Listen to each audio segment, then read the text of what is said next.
바울 사도는 이 디모데 전서를 디모데에게 보내고 있죠. 에베소 교회에서 지금 목회를 하고 있고 이 교회가 굉장히 어려운 상황 가운데 있습니다. 특별히 거짓 교사들 그리고 그들이 가르치는 거짓 진리 때문에 굉장히 어려움에 처해 있는데요. 바울은 이 디모데에게 그 거짓 교사들과 거짓 진리들을 막고 참된 진리로 교회를 세워갈 것을 말씀합니다. 교회를 섬길 장로 그리고 집사를 세울 때에 어떤 사람들을 일꾼으로 세워야 하는지에 대해서 이야기를 했고요. 또 교회가 살아계신 하나님의 집이고 또 진리의 기둥과 터다라고 이야기를 합니다. 오늘 본문 앞에 4장의 첫 부분에서는 이제 거짓 가르침과 참된 진리를 분별하는 그 기준에 대해서 이야기를 하죠. 거짓 교사들은 혼인을 금했고 또 고기를 먹지 말라라고 하면서 금욕적인 특별한 그런 종교적인 모습들이 마치 성도의 거룩함을 만들어내는 것이라고 이야기를 했지만 바울은 그렇지 않다. 일상의 모든 것을 선하신 하나님이 만드셨고 창조하셨기 때문에 그 하나님을 존귀함으로 감사하는 것, 그 하나님을 인정하고 감사함으로 하나님의 하나님 되심을 드러내는 것, 그것이 기독교 진리임을 이야기를 합니다. 그리고는 오늘 본문 6절에서 이렇게 이야기를 하죠. 내가 이것으로 형제를 깨우치면 그리스도 예수의 좋은 일꾼이 된다라고 이야기를 합니다. 이것으로는 이제 앞에서 바울이 이야기했던 그 모든 내용들, 전체적인 내용이라고 보면 될 것입니다. 성도 여러분, 우리가 신앙생활을 하고 있는데요. 신앙생활을 하는 우리의 목표는 어디일까요? 어디로 가기 위해서 우리가 신앙생활을 하는 것일까요? 그것은 그리스도 예수의 좋은 일꾼이 되기 위해서 우리의 신앙생활을 그쪽으로 가야 됩니다. 한 사람이 그리스도 예수 안에서 좋은 일꾼인지 어떻게 압니까?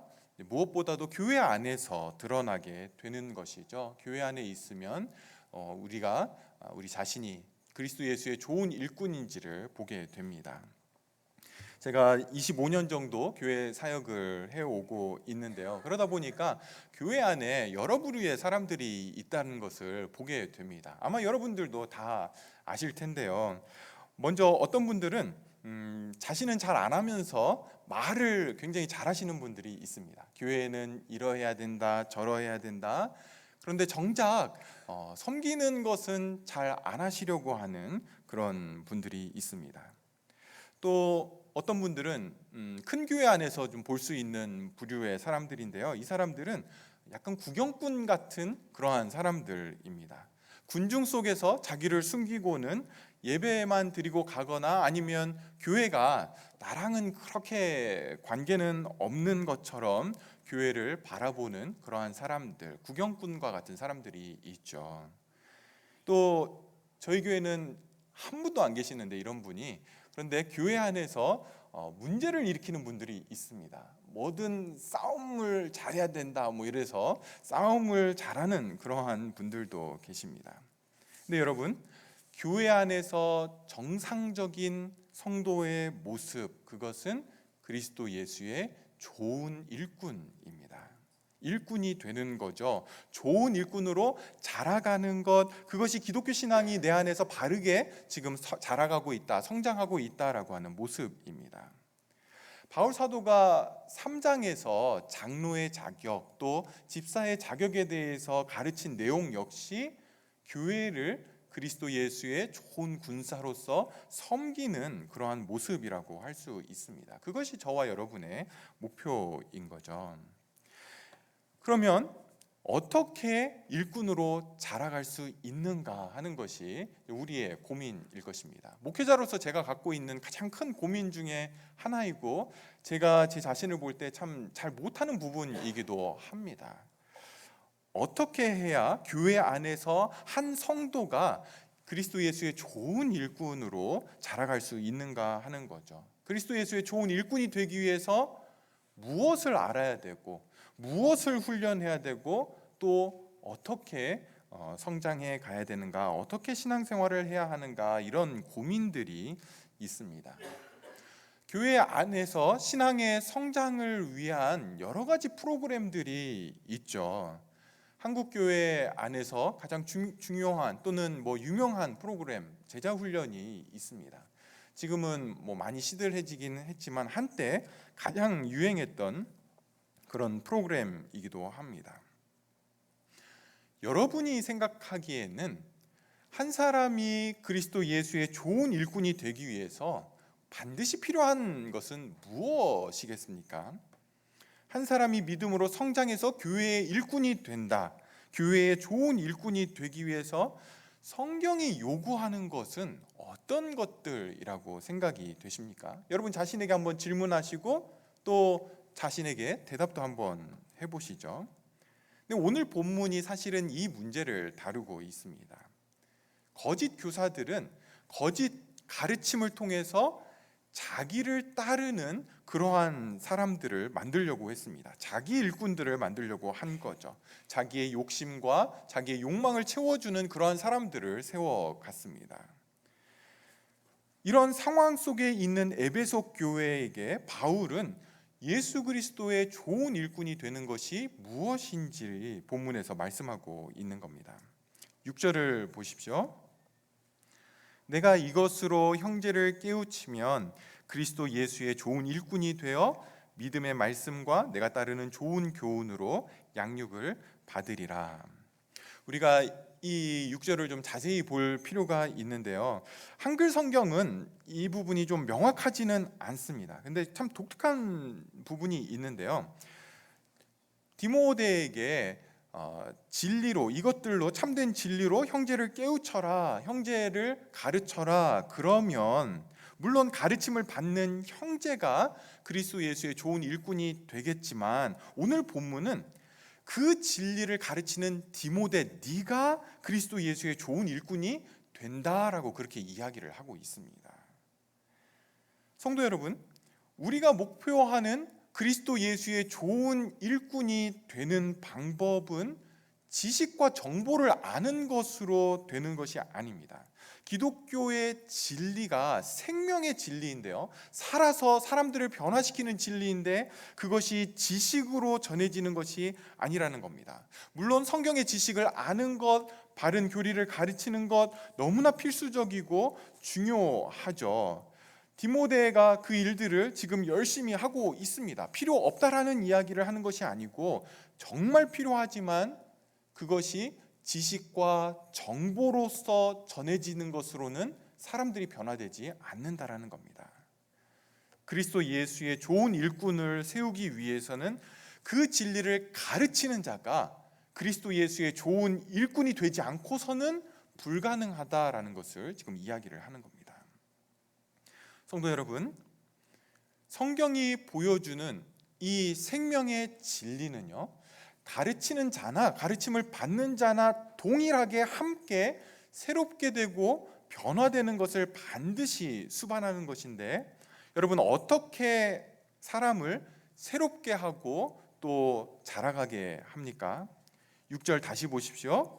내가 이것으로 형제를 깨우치면 그리스도 예수의 좋은 일꾼이 되어 믿음의 말씀과 내가 따르는 좋은 교훈으로 양육을 받으리라. 여러분, 예수님의 좋은 일꾼은 어떤 사람들입니까? 6절 마지막에 양육을 받으리라 이렇게 이야기를 하고 있죠. 디모데에게 네가 그리스도 예수의 좋은 일꾼이 되면 양육을 받는 자가 될 것이다 이렇게 이야기를 합니다. 성숙해지고 자라가는 사람들이 좋은 일꾼이라는 거죠. 그러니까 그리스도 예수의 좋은 일꾼이 되는 것은 어떤 한 지점에 딱 가서 거기에 도달하는 것이 아니라는 겁니다. 오히려 그것은 어떠한 상태에 있는 성도들인데 어떤 상태입니까? 양육을 받는 사람들, 성장하고 성숙하고 그리고 자라가는 그런 사람들이어야 한다라는 거죠. 절대로 나는 다 자랐어, 나는 이제 교회 다닐 만큼 다녔기 때문에 나 다 알아, 이렇게 말하는 사람들이 그리스도 예수의 일꾼이 될 수 없다라는 겁니다. 나는 아직도 자라가야 돼라고 말하는 사람들.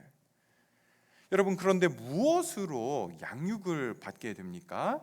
믿음의 말씀과 내가 따르는 좋은 교훈으로 양육을 받는다, 이렇게 이야기를 합니다. 그러니까 좋은 일꾼은 어떤 사람들이겠습니까?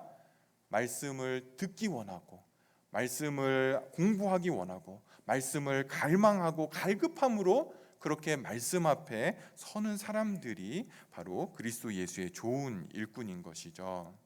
다시 말해서 그리스도 예수의 좋은 일꾼은 절대로 자신을 완성되었다라고 보지 않는 겁니다.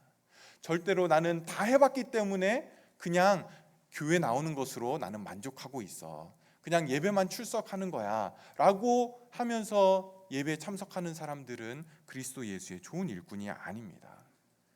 내 안에 더 자라가고 싶은 마음, 더 예수님 닮아가고 싶은 마음, 그러한 마음 상태에 있는 사람들, 그들이 그리스도 예수의 좋은 일꾼이라고 이야기를 하는 겁니다. 성도 여러분, 여기 성경이 말하는 좋은 일꾼들을 잘 보십시오. 성경은 교회 안에서 중요한 책임을 지고 있기 때문에 좋은 일꾼이다, 이렇게 이야기하지 않습니다. 많은 일들을 하고 있고 많은 봉사와 많은 섬김을 하고 있기 때문에 좋은 일꾼이다, 이렇게 이야기하지 않는다라는 겁니다. 여러분, 바울은 지금 에베소 교회를 목회하고 있는 디모데에게 이 이야기를 하고 있습니다. 목사였습니다. 말씀을 신실하게 전하고 있고요, 어려운 교회를 지금 목양을 하면서 굉장히 애쓰고 수고하고 있는데, 그런 그에게 그리스도 예수의 좋은 일꾼은 주 안에서 성숙하고 자라가는 사람인데 네가 그 사람이 되어야 된다라고 지금 이야기를 하는 겁니다. 신앙이 완성되고 자신의 믿음이 좋다라고 생각하는 사람들이 아니라 나는 여전히 자라가야 됩니다, 나는 여전히 예수님을 닮고 싶은 그 간절함들이 있습니다 라는 마음으로 양육을 받는 그러한 사람들, 그것이 은혜 받은 좋은 일꾼의 모습인 것입니다. 그렇기 때문에 더 성장하고 싶고 더 자라가고 싶고 그러한 갈망을 가진 사람들이 믿음의 말씀과 그리고 좋은 교훈을 받을 때에 성장을 하게 되는 것이죠. 여러분, 여기 믿음의 말씀은 하나님의 말씀인 성경을 가리키는 겁니다. 디모데후서 3장 16절 17절에 보시면 성경에 대해서 이렇게 이야기를 합니다. 모든 성경은 하나님의 감동으로 된 것으로 교훈과 책망과 바르게 함과 의로 교육하기에 유익하니 이는 하나님의 사람으로 온전하게 하며 모든 선한 일을 행할 능력을 갖추게 하려 함이라. 여러분, 한 사람이 성장하기 위해서는, 자라가기 위해서는 반드시 성경이 필요합니다. 하나님의 말씀이 필요한 거죠. 그 외에 다른 것으로는 자라갈 수 없다라는 겁니다. 사람들은 교회 일을 열심히 하면 자라갈 수 있는 것처럼 생각을 합니다. 직분자가 되고 목사가 되고 선교사가 되면 믿음이 굉장히 좋거나 또는 신앙이 더 좋아진다라고 생각을 합니다. 종종 교회 밖에서 한국 분들을 만나면 제가 목사인 것을 알고는 저에게 자신이 예전에 얼마나 교회 일을 열심히 했는지 이야기하시는 분들이 있습니다. 또 자기 자녀들이 얼마나 교회를 열심히 섬겼는지 주일학교 교사도 하고 성가대도 하고 찬양팀도 하고, 그런데 지금은 교회 안 나가노라, 이렇게 이제 저한테 이야기하시는 분들이 있죠. 예전에 열심히 했던 것, 그것이 마치 신앙이 좋은 것인 것처럼 또는 신앙이 그것으로 자라갈 수 있는 것처럼 착각을 한 것이죠. 여러분, 교회를 섬기고 교회 안에서 봉사하는 것 너무나 귀한 일입니다. 그러나 그것이 성경 위에서, 성경이 나를 가득 채운, 그 말씀이 나를 가득 채운 그 안에서 섬기고 봉사할 때 우리는 자라가게 됩니다. 그러나 자라가는 것을 봉사하는 것과 똑같이 논다라고 하면 그것은 착각이죠. 하나님의 말씀이 우리를 자라가게 하는 것입니다. 여러분, 하나님의 말씀인 성경을 많이 읽고 아는 것 굉장히 중요하지만 그것과 함께 반드시 필요한 게 무엇이냐면 두 번째로 나오는 좋은 교훈입니다. 이제 여기 교훈은 교리를 말하는 겁니다. 그래서 영어 성경에서는 이 부분을 good doctrine, sound doctrine 이렇게 이 부분을 번역을 하고 있습니다. 여러분, 교리라고 하는 것, 이것은 성경 안에 있는 그 내용들을 잘 정리하고 또 논리적으로 체계적으로 이해할 수 있도록, 그리고 그것을 굳게 붙들 수 있도록 그렇게 진리를 정리해 놓은 것입니다. 반드시 필요한 것이죠. 목회자에게 가장 중요한 역할이라고 한다면 바로 이것입니다. 하나님의 말씀을 잘 가르치는 것, 깊이 있게 가르치는 것, 그것으로 사실은 목회자는 목양을 하는 것입니다. 성도들을 영적으로 먹이는 것, 말씀을 통해서 그 일들을 하는 것이죠. 여러분, 지식과 정보를 전해주는 사람이 목회자가 아닙니다. 절대로 지식과 정보로 목회를 하면 안 되죠. 6절에 있듯이 내가 따르는 좋은 교훈이어야만 합니다. 네가 따르고 있는 그 좋은 교훈으로 양육을 받아야 되는 겁니다. 이번 주에 제 아내가 저에게 이런 이야기를 했습니다. 목회할 때 설교 준비하는 설교로 인한 스트레스만 없다면 목회하기 괜찮겠지? 그래서 제가 2000% 공감하면서 그렇다라고 이야기를 했습니다. 생각만 해도 너무 좋더라고요. 와, 설교 스트레스만 없이 목회를 할 수 있다라면 얼마나 좋을까. 제가 설교 준비할 때 시간이 굉장히 오래 걸립니다. 일주일 내내 설교 준비를 하고 언제 설교 준비가 끝나냐면 주일 보통 한 3시에서 3시 반, 4시쯤 이제 제가 잠자리에 잠깐 들었다가 이제 설교를 하게 되는데요. 여러분, 제가 설교 준비하면서 이 정도면 설교 준비가 됐다 이렇게 이제 하는 기준이 뭐냐면 이 본문이, 이 말씀이 하나님께서 그의 백성들을 먹이시는 생명의 양식이다라고 하는 확신이 제 안에 들면 그때 저는 이제 이게 설교 준비가 됐다라고 생각을 합니다. 근데 물론 그렇게 느껴졌던 것은 25년 목회 동안 이렇게 손에 꼽힐 정도로 몇 번 안 됩니다. 대부분 주일이 됐고 시간이 됐기 때문에 할 수 없이 그냥 원고를 들고 이렇게 올라와서 설교를 해야만 하는, 성령 하나님이 은혜를 안 주시면 오늘은 큰일 났다라고 하면서 대부분 이제 이 앞에 서게 됩니다. 그래서 스트레스가 많은 것 같아요. 어쨌거나 예배의 설교가 강의나 또는 쇼가 되지 않고 생명의 진리를 여러분에게만 설교하는 것이 아니라 저 자신에게도 이 말씀을 설교해야 된다라고 하는 것을 선배 목사님들이 저에게 가르쳐준 굉장히 귀한 진리였습니다. 하나님의 말씀과 성경적인 교리로 양육받아야만 한 사람은 자라가게 되고 그리스도 예수의 좋은 일꾼이 될 수 있습니다. 그런데 이것을 방해하는 것들이 있습니다. 여러분 7절 보십시오. 망령되고 허탄한 신화를 버리고 경건에 이르도록 내 자신을 연단하라. 여러분, 망령되고 허탄한 신화는 거짓 가르침들입니다. 망령되다라고 하는 것은요, 하나님과 관계 없는 것들, 그러니까 세상적이고 그리고 사람들이 좋아하는 가르침을 말하는 겁니다. 허탄한 신화라고 하는 것, 이것은요 성경 안에서는 찾아볼 수 없는, 그런데 사람들이 이야기하고 다니는, 진리인 것처럼 말하고 다니는 그런 이야기들을 말합니다.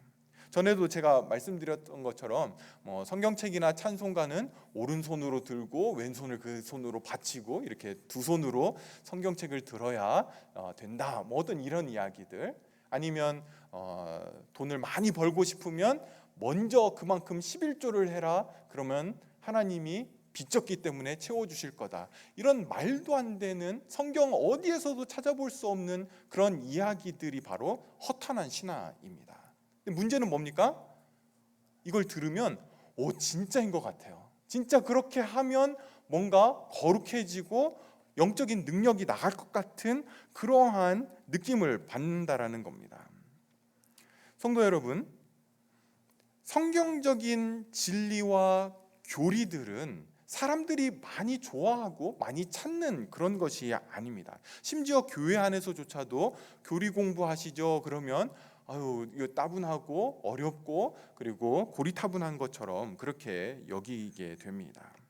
사람들이 원하는 것, 듣기 편하고 유쾌하고 기분을 좋게 하고 어떤 긍정적인 마인드를 갖게 하는 것, 이런 것들을 사람들이 기대하는 거죠. 또 사장 전반부에 있는 것처럼 거짓 가르침들, 너 결혼 안 하고 고기를 안 먹으면 훨씬 더 영적인 능력이 생길 거야 라고 했던 어떤 이러한 것에 거룩함이 있고 능력이 있다라고 말하는 것에 사람들은 혹하게 됩니다. 바울 사도는요, 성경에서 확인되지 않은 모든 것들은 다 버리라, 그거는 망령되고 허탄한 신화다라고 이야기를 합니다.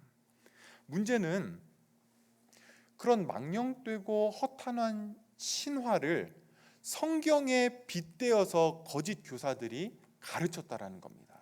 그런데 그것을 성도들이 분별해내지를 못했던 거죠. 오히려 그게 진짜인 것 같고 그렇게 해야 영적인 능력이 있는 것처럼 받아들인 겁니다. 그런 것들을 따를 때 그리스도 예수의 좋은 일꾼이 될 수 있는 것처럼 에베소 교회 성도들이 생각을 한 겁니다. 성도 여러분, 성경의 진리를 담고 있는 교훈과 성경을 그저 인용하고 그릇되이 사용해서 세상적이고 사람들이 좋아하는 그런 망령되고 허탄한 신화의 결정적인 차이는 어디에 있습니까? 어떻게 분별할 수 있죠? 7절 후반부에 있듯이 그 가르침이 경건에 이르는 연단을 하게 하느냐 그렇지 않느냐에서 분명한 차이가 나게 됩니다.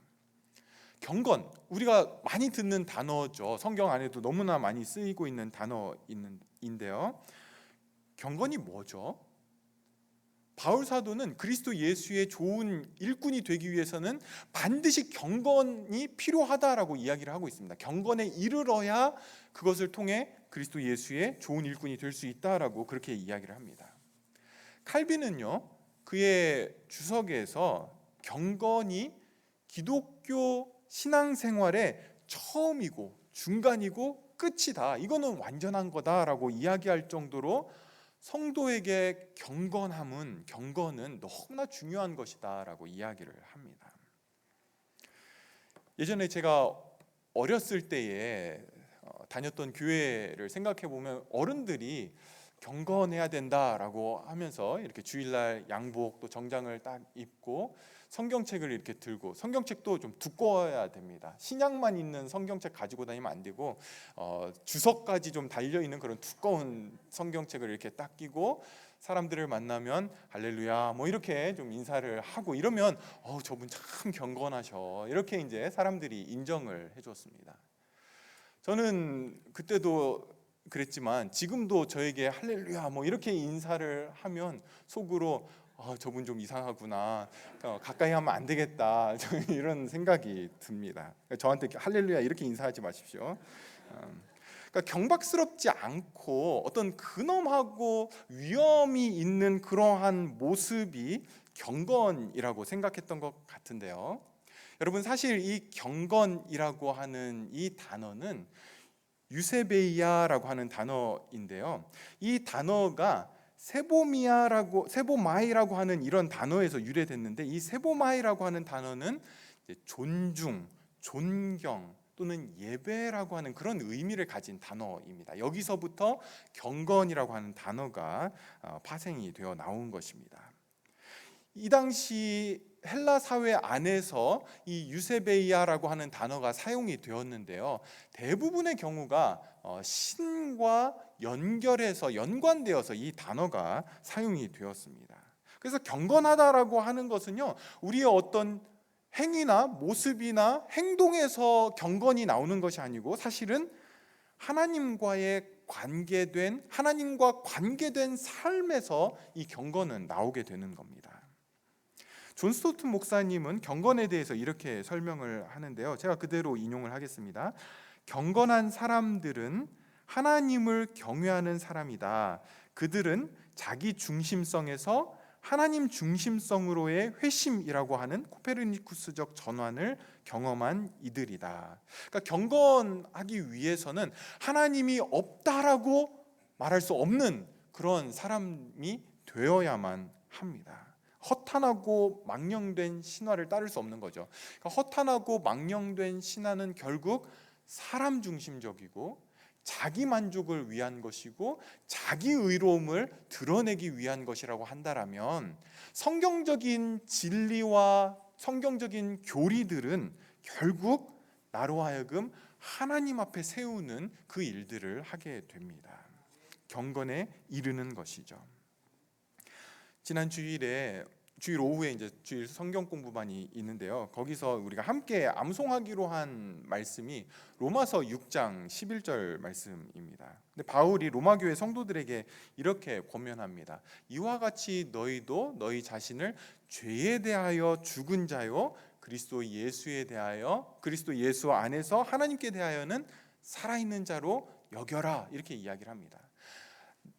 성도가 나를 볼 때에 어떻게 봐야 되느냐라고 할 때에, 나는 오늘 하루 죄에 대해서는 죽은 자다. 그렇지만 하나님에 대해서는 살아있는 자다. 하나님 앞에서 사는 자로 여겨라라고 그렇게 이야기를 합니다.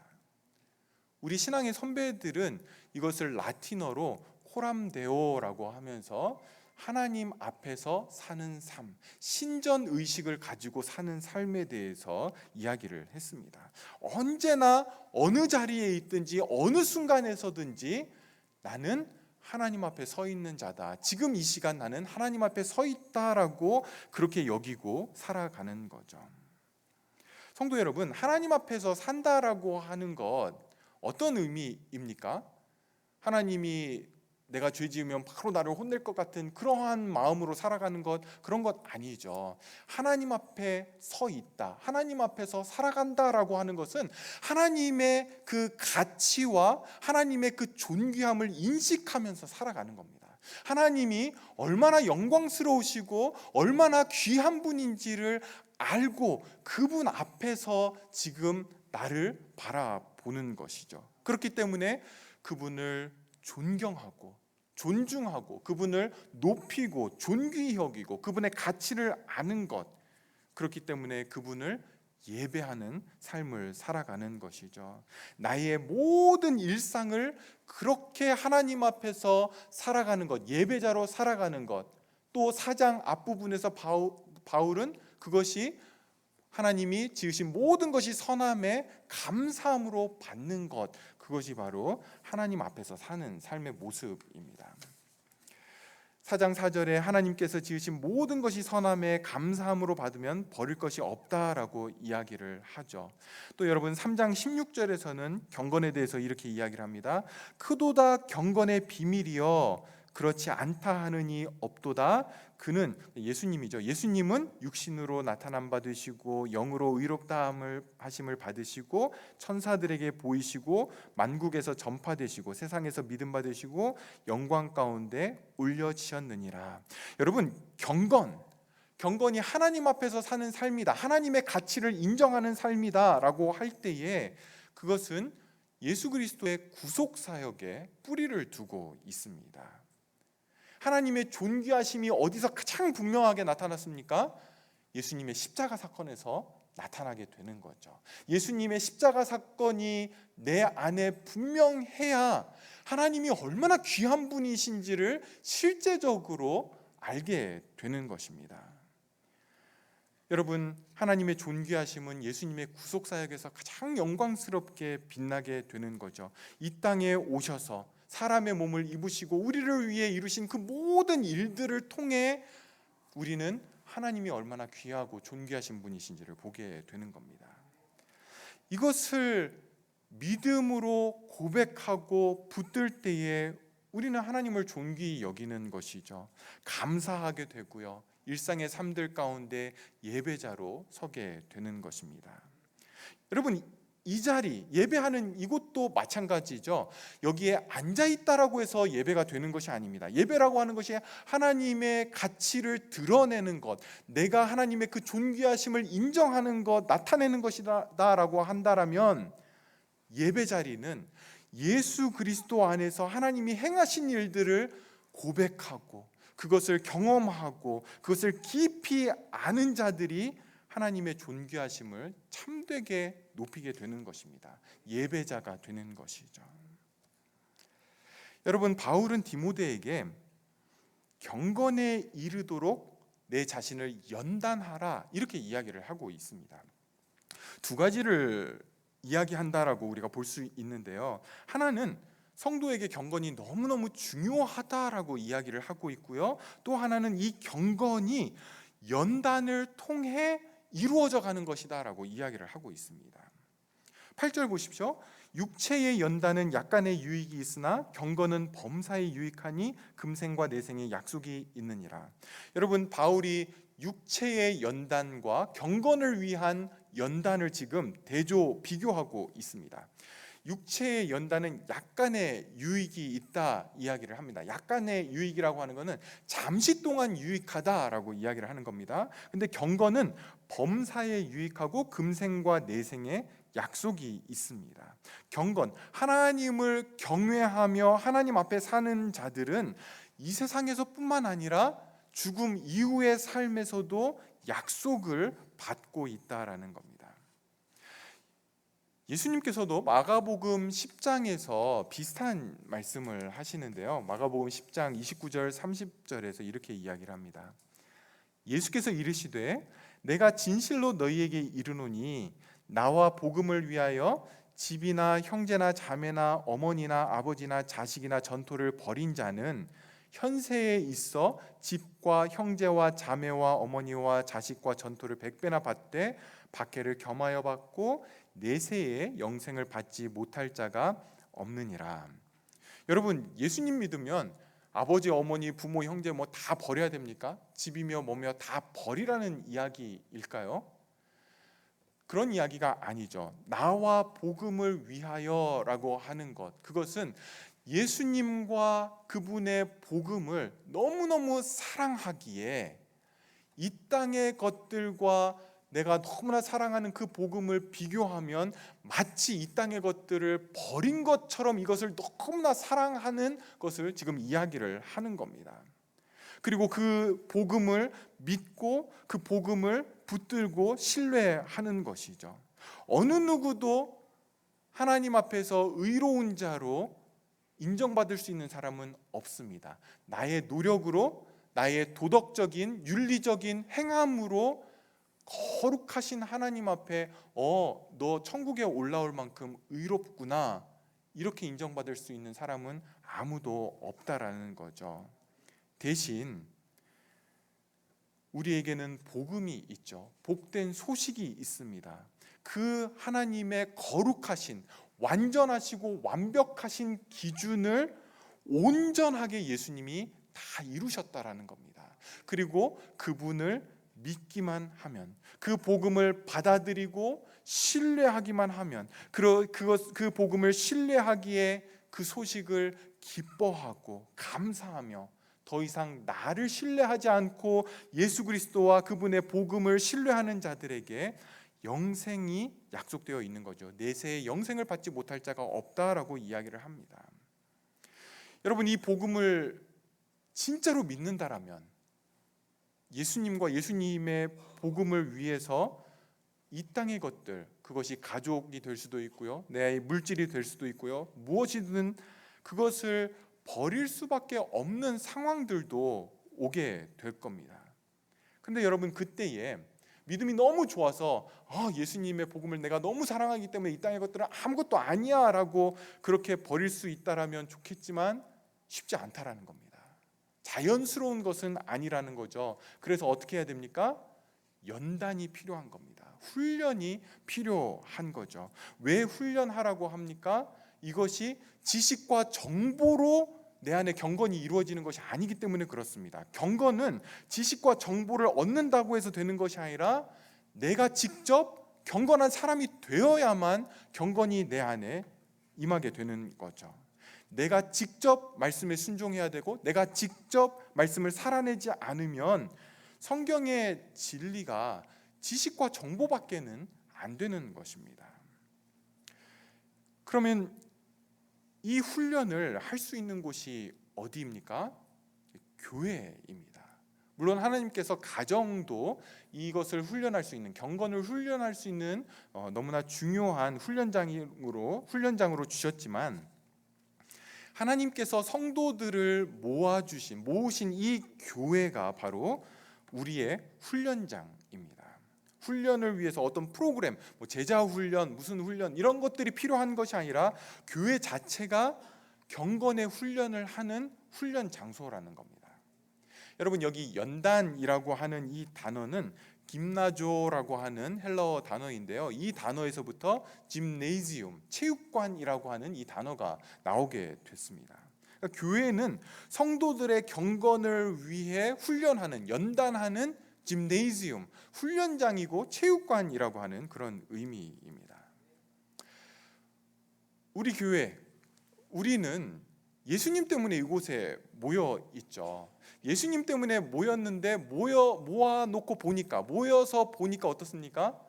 기질도 다 다르고 성격도 다 다르고 자라온 환경, 배경, 교육 수준, 일하는 거, 캐나다에 온 시기들도 다 다릅니다. 그리고 그것에 따라서 너무너무 차이가 많죠. 그런데 예수님께서 우리를 교회로 모아놓으시고는 교회이기 때문에 너희는 하나가 되라. 너희는 내 지체다. 너희가 서로 한 몸이라고 이야기를 하십니다. 그렇게 되어 가라라고 이야기를 하시죠. 그리고 우리는 순종을 해야 됩니다.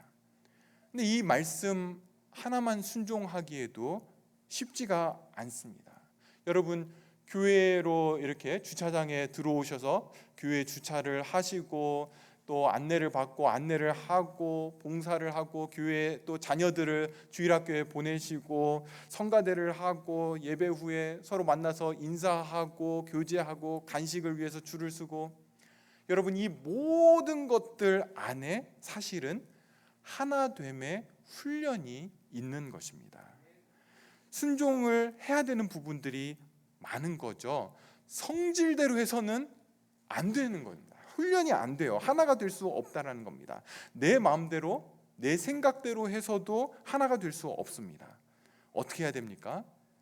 다른 사람에게 맞춰야만 교회는 하나가 될 수 있습니다. 어떻게 해야 되죠? 깎아내야 됩니다. 누구를? 상대방의 뾰족한 부분을 깎아내야 될까요? 이렇게 하면 하나가 되는 게 아니라 싸움만 일어나게 되죠. 여러분, 에베소서에서 바울은 교회에 대해서 이야기하면서 우리가 예수 안에서 함께 지어져 가느니라 이렇게 이야기를 합니다. 함께 지어져 가고 있는 중이다. 어떻게 지어져 가야 됩니까? 상대방의 뾰족하고 모난 부분을 깎아서 그래 너 좀 평평해져야 우리가 하나 될 거 아니야 이렇게 이야기하는 것이 아니라 상대방의 뾰족한 부분이 내 안으로 들어올 수 있도록 나를 잘라내야 되는 거죠. 나를 깎아내야 되는 겁니다. 내 생각들을 잠시 뒤로 하고 내 기질과 내 성질 잠시 뒤로 하고 상대방의 그것에 나를 맞춰가는 그 작업들을 해야 되는 겁니다. 그렇지 않고서는 절대 하나로 지어져 갈 수 없죠. 근데 여러분, 이것들을 하려고 하면 어떻습니까? 말은 쉽지만 하려고 하면 성질부터 나죠. 승질부터 납니다. 왜 내가 맞춰야 돼? 저 사람이 깎아야지. 저 사람이 잘못한 건데 라고 많은 분들이 저한테 이야기를 하십니다. 제가 차마 말은 못하죠. 성도님께서 깎으셔야 됩니다. 이렇게 이제 말은 못하지만 네 그러면서 이제 기도합니다. 주님, 저분이 깎아지게 해주십시오. 이렇게 이제 하긴 하지만 여러분, 그러한 것들을 해 나갈 때에 연단이 필요하고 훈련이 필요한 겁니다. 저절로 되지 않기 때문에 그런 거죠. 아는 것으로는 절대 이게 되지를 않습니다. 훈련을 해야 됩니다. 여러분, 간식 드실 때에 모르는 사람, 처음 본 것 같은 사람, 얼굴만 아는 사람 옆에 가서 앉아서 인사하는 것, 이거 얼마나 어렵습니까? 저는 우리 교회가 교제할 때에 좀 선교회를 넘어서서 이렇게 돌아다니시는 분들이 많아지기를 제가 기대하고 또 여러 번 말씀드렸지만 쉽지 않습니다. 여러분, 훈련이 필요하죠. 쑥스러운 것, 어색한 것, 불편한 것을 감내하는 훈련이 필요합니다. 그런데 어떻게 감당할 수 있습니까? 예수님이 상대방의 그 뾰족한 것보다 더 뾰족한 나를 받아들이시기 위해서 십자가에서 자기를 내어주시고 죽기까지 하신 것을 우리가 기억할 때, 그것이 내 안에 깊이 뿌리 내릴 때에 나에 비하면 상대방의 뾰족한 건 아무것도 아니지, 내가 나를 깎는 것은 예수님이 십자가에서 나를 위해 돌아가신 것에 비하면 아무것도 아니지라고 하는 마음과 힘이 생기게 되는 거죠. 사랑할 수 있는, 하나 될 수 있는 힘은 거기서 생기게 되는 겁니다. 예수 그리스도께서 하신 일에서 우리의 힘이 생기게 되죠.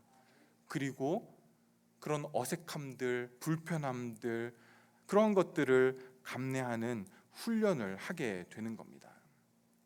여러분, 오늘 예배 끝나시면서 12시 25분부터 이 훈련은 시작이 되어야 됩니다. 여기 나가시면서 바로 이렇게 여러분들은 막 찾으셔야 되죠. 오늘 처음 본 것 같은 분이 누가 있을까?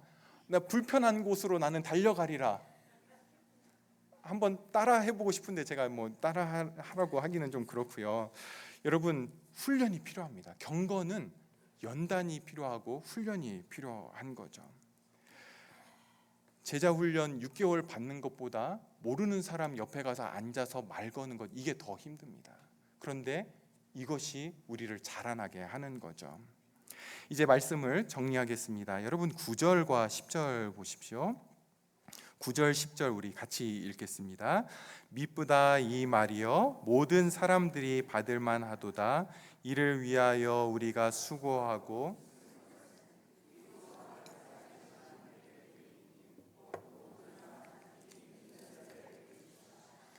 여러분, 바울 사도는 자신의 경건을 이루기 위해서 지금도 수고하고 힘쓴다라고 이야기를 하고 있습니다. 그런데 그렇게 할 수 있는 동기가 무엇인지를 이야기하고 있는데요, 그것은 소망을 살아계신 하나님께 두었기 때문이다라고 이야기를 합니다. 이 땅에 소망을 두지 않고, 나에게 소망을 두지 않고, 이 땅에서 편안한 거, 내가 원하는 사람들과 함께 사는 거, 남들이 인정하는 그러한 삶, 거기에 소망을 두지 않고 하나님께 소망을 뒀기 때문에 수고하고 힘쓰고 불편함들과 손해를 감수하는 이 훈련들을 자신은 하고 있노라 이야기를 하고 있는 겁니다. 사랑하는 성도 여러분, 어디에 여러분들은 소망을 두고 있습니까? 우리가 경건의 훈련들을 하지 않는 것이 하나님께 소망을 두지 않았기 때문은 아닙니까? 하나님께 소망을 둔다라는 것, 그것은 어떤 의미죠? 하나님께서 나에게 필요한 모든 것을 다 이루셨다라는 것을 인정해야 됩니다. 예수 그리스도 안에서 나는 더 이상 필요한 것이 아무것도 없다라고 인정을 믿어야 되는 거죠. 하나님이 그 모든 나의 필요들을 다 예수 그리스도 안에서 다 주셨기 때문에 나는 이제 더 이상 내 것을 구하거나 찾지 않아도 된 그러한 성도가 된 것입니다. 하나님께 소망을 두었기 때문에 이제는 말씀에 따라 순종할 수 있게 되는 거죠. 다른 사람들이 뭐라고 하든 그것이 별로 상관이 없습니다. 다른 사람들이 나를 어떻게 생각하든 이겨낼 수 있는 거죠. 불편하고 손해보고 창피하고 어색한 것 감당할 수 있습니다. 왜냐하면 거기에 내 소망이 있는 것이 아니라 하나님이 예수 그리스도 안에서 이루신 그 모든 것에 나의 모든 소망이 있기 때문에 이제는 이 땅에서 더 라디컬하게 말씀에 순종할 수 있는 사람이 된 것입니다. 소망이 하나님께 있기 때문에 그런 것이죠. 참된 만족과 기쁨이 하나님 그분 한 분에게만 있는 것입니다. 사랑하는 성도 여러분, 말씀에 순종하는 훈련에 뛰어들어서 경건에 이르기를 소원해야 됩니다. 그런데 그 힘들은 우리의 소망을 하나님께만 둘 때에 가능한 것이죠. 하나님의 존귀하심을 나를 통해 드러내고 싶은 그 마음들이 저와 여러분들 안에 충만하기를 소원합니다. 기도하겠습니다. 하나님 아버지, 오늘 말씀을 통해서 우리가 경건하다라고 하는 것, 또 경건에 이르는 그 훈련들을 해나가는 것이 어떤 것인지 다시금 살펴봅니다. 성령 하나님, 우리 안에 은혜를 더하여 주셔서 절대로 소망을 나에게 두지 않게 하여 주시옵소서. 내 생각과 내 뜻대로 살아가는 것들을 이제 내려놓고 하나님께서 예수 그리스도 안에서 나에게 모든 참된 만족을 주셨기에, 모든 기쁨을 주셨기에 더 파격적으로 사람들을 사랑하며 말씀에 순종하는 삶 되게 하여 주시옵소서. 예수님의 이름으로 기도합니다. 아멘. 이제는 우리를 구원하신 우리 주 예수 그리스도의 은혜와 하나님 아버지의 크신 사랑과 성령님의 감동, 감화, 교통하심이 우리를 예수 그리스도의 좋은 일꾼이 되도록 부르시고 그것을 위해 경건에 이르도록 연단하라라고 말씀하신 그 하나님 말씀에 순종하여 이번 한 주간도 코람되어 하나님 앞에서 살아가기를 소망하는 사랑하는 주의 백성들에게 이제로부터 영원토록 항상 함께 있을지어다. 아멘.